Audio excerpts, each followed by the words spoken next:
So athletes do try to develop various strategies in the air to actually get an efficient position to maximize the height they've raised the centre of mass to. Well, so to reiterate again, rotation is generated on the ground. We cannot alter the overall rate of that angular momentum, that overall rotation all around the three axes that we have developed in the ground.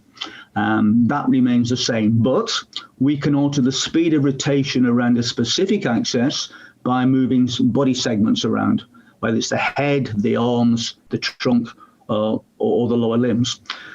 In principle, lengthening an axis of rotation slows down rotation, and shortening or reducing an axis of rotation speeds up rotation.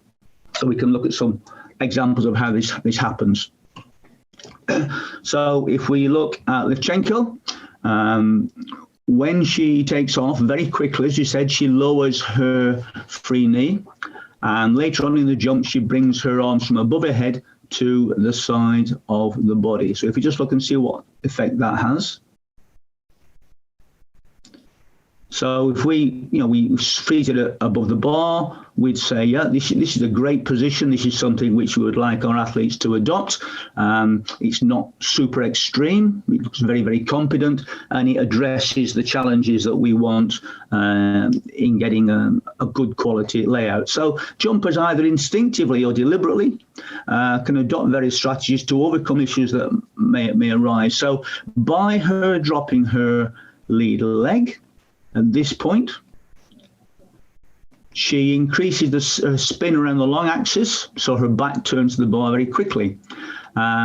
She stays extended, got a very strong takeoff, tension in the glutes, stretching across the front of the hip, and then when she's above the bar, she puts her hands down by her sides. Now, what this does from this position, it makes her shorter in effect. So if she's shorter around this axis of rotation, she'll now speed up. So this will allow her shoulders to go down the back of the bar and the lower legs to come up and clear.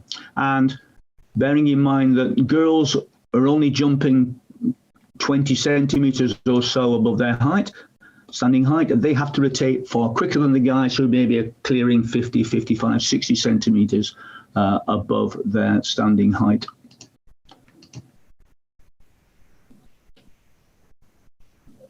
So those two movements assist the speed of two rotations. If we look at Mahuchik, quite similar, but a little bit different. Again, she drops her or drives her free leg down very quickly in the jump. Here she has a single arm lead rather than the double arm shift that Levchenko displays. But in terms of the effect that they have, as she takes off, the leg comes down, and look how quickly she turns her back to the bar. Nice, strong, stretched lead arm helps maintain hip extension. Now she brings her arms down and to the side. So she's still shortening her axis of rotation. So she'll somersault faster over the bar. The advantage of having the hands out to the side, if there was any rotation along this axis, which will force the lead hip down, she's now increased the length of rotation, the axis of rotation in this plane, and as a result, is going to stay absolutely flat on her back. Whereas if the hands were in close, because she is running over the ground, she's faster, more forward rotation at takeoff, there is a risk that in this position, her lead hip may drop slightly, and even though she's jumped the height on with her left leg, the right hip might take the bar off. Again, with guys, more height in the jump, more time in the air, so there's more time to do things. So you wouldn't probably see this demonstrated by a female athlete. Donald Thomas, former world champion, 235 jumper.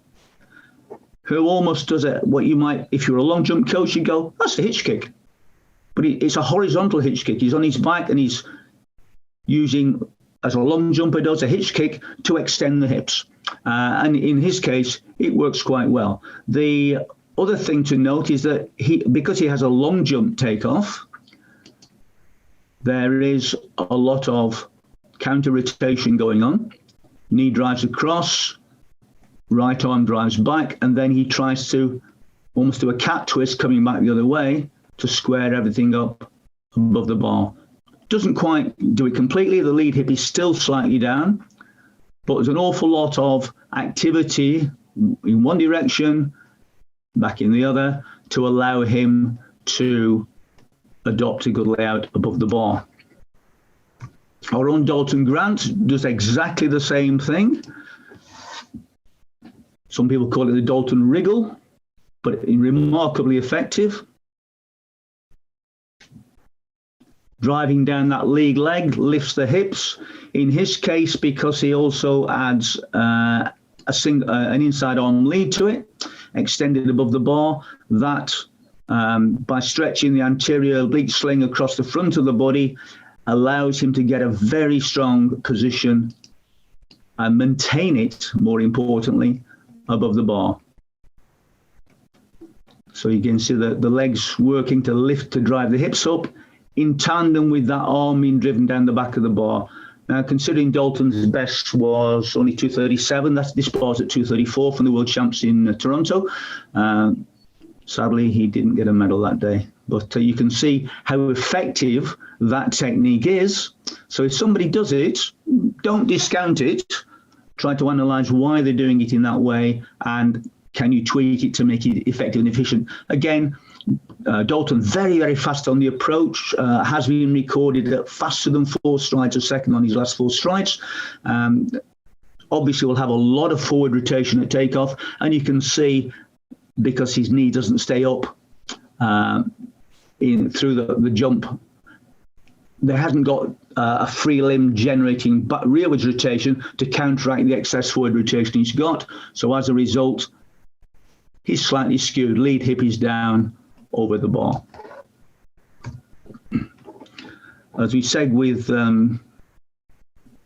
Nadesaku, he actually has this little tuck and then a really dynamic hip extension to give him a very, very efficient and effective layout.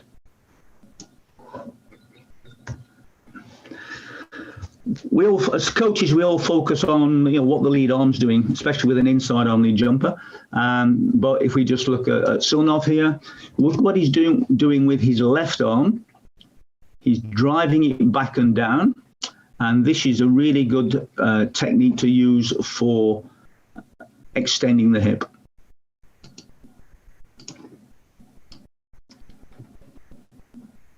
So double arm shift, arms driven slightly across the body, knee across the body to help that long axis rotation. Keeping the body extended. And then above the bar, driving that left arm down the back of the bar to help maintain hip extension. I've got the tinier examples of this elsewhere, but this from this angle, it actually serves the purpose. If you extend your lead arm along the bar, you lengthen the axis of rotation along the line of the bar, and you counteract any tendency to rotate forward. So as I said, Tom takes off slightly forward, a lot of speed. That is a quick jumper, a speed jumper, and because he has a lot of forward rotation here, he has to, first of all, have a strong knee drive to try to balance that out, but then so that the lead hip doesn't drop down, he has to extend the left arm out. So that helps to hold the hips in a horizontal plane. So these are some of the movements that athletes do to try to put themselves in an effective position. One of the most common strategies we'll see is where an athlete throws their head back above the bar. And the attempt of doing that is to lift the hips, and by the head going back, they're making themselves shorter. The head goes back, the knees bend, the body's not as long as it was before they used that position. Can be effective, and in Tamberi's case, is very effective. He rotates around the bar, and he's significantly beyond the bar before he ends the layout, which is what we want to see. It's much more difficult for guys, because if they maintain this position all the way to the mat, they probably land on top of their head. And I seem to recall that when Packlin set the world record at Kobe at the World Student Games many years ago, he literally did land vertically, then got up out of the pit rubbing the back of his neck, which is not something we recommend with young athletes. Similarly, if we look at Ukov, throws the head, and if you look at it at normal speed, I mean, this is already slowed down, you think, well, she's got a great layout. This is an efficient position. But if you look at it more closely, you'll see the rotation almost stops just beyond the bar, and he drops.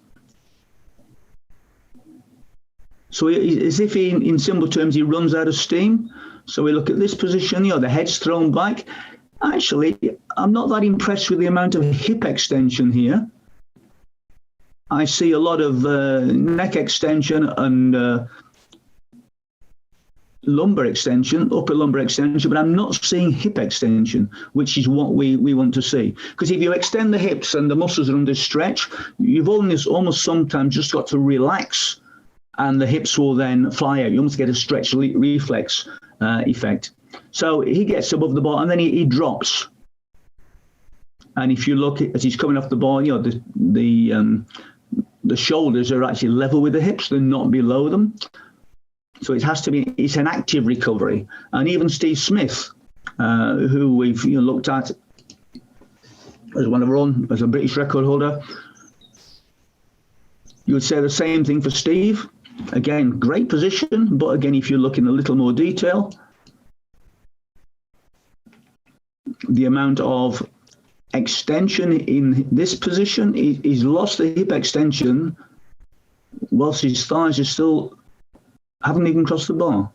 So again, he's thrown his head right back. There's a lot of back extension, but again, I'm not seeing a lot of hip extension. For me, back extension, lumbar extension, excessive thoracic extension, cervical extension is not a strong position to be able to move out of. So again, because it can work, it can coordinate, and with Barshim on a good day, it has coordinated, but it doesn't always do so. And I wouldn't recommend it for an athlete, and we'll look at reasons why not later in the presentation.